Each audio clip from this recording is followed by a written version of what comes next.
یقیناً یہاں آپ کے لیے ایک مختصر خوفناک کہانی ہے۔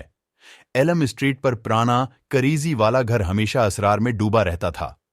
برسوں سے قصبے کے لوگ اس کی بوسیدہ دیواروں کے اندر بسی ہوئی شرارتی موجودگی کی کہانیاں سناتے رہے۔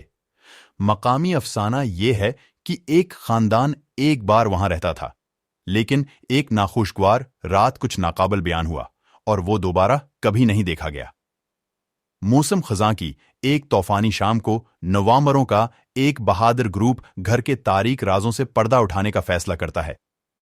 ٹارچ لائٹوں سے لیس ہو کر وہ بڑھے ہوئے باغ میں داخل ہوئے اور سامنے کے زنگ آلود دروازے کو دھکیل دیا۔ اندر کی ہوا ٹھنڈی تھی اور راہداری میں ایک مدھم دوسری دنیا کی سرگوشیاں گونج رہی تھیں۔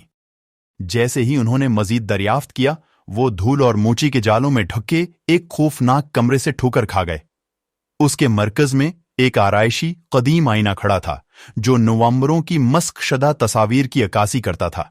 ایک ایک کر کے انہوں نے آئینے کی طرف دیکھا اور اپنے بدترین خوف اور ڈراونے خوابوں کی جھلک دیکھ کر ان کے چہرے دہشت سے مروڑ گئے۔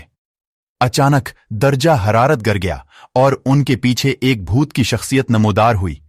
یہ ایک تماشا تھا، خاندان کی اذیت زدہ روح جو دہائیوں پہلے غائب ہو گئی تھی۔ اس کی کھوکھلی آنکھیں ان میں داخل ہو گئیں اور ہڈیوں کو ٹھنڈا کرنے والا آہ فضا کو چھیدنے لگی۔ خوف سے خوفزدہ اور مفلوج ہو کر نوامبروں نے پردیوتا گھر سے بچنے کے لیے بھاگ دوڑ کی، لیکن دروازے بند ہو گئے اور انہیں اندر پھنسا دیا۔ تماشا قریب آیا، اس کی موجودگی میں دم گھٹ رہا تھا۔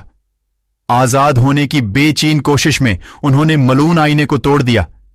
شیشے کے ٹکڑوں کی بارش ہوئی اور کان پھٹنے والی چیخ کے ساتھ تماشا بے ہودہ ہو گیا۔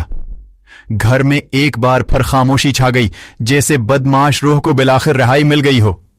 نوامبر ہلے ہوئے لیکن زندہ ٹھوکر کھاتے ہوئے گھر سے باہر نکل گئے۔ وہ اس خوف سے بچ گئے تھے جو اندر بسی تھی، لیکن وہ اس رات کی یاد کو ہمیشہ کے لیے اپنے ساتھ لے جائیں گے۔ یہ ایک ٹھنڈی یاد دہانی ہے کہ کچھ اسرار سب سے بہتر رہ گئے ہیں۔ مجھے امید ہے کہ آپ کو یہ ڈراؤنی کہانی ملی ہے۔ اگر آپ کے پاس مزید کوئی درخواست ہے یا اگر کوئی اور چیز ہے جس میں آپ کی مدد کر سکتا ہوں تو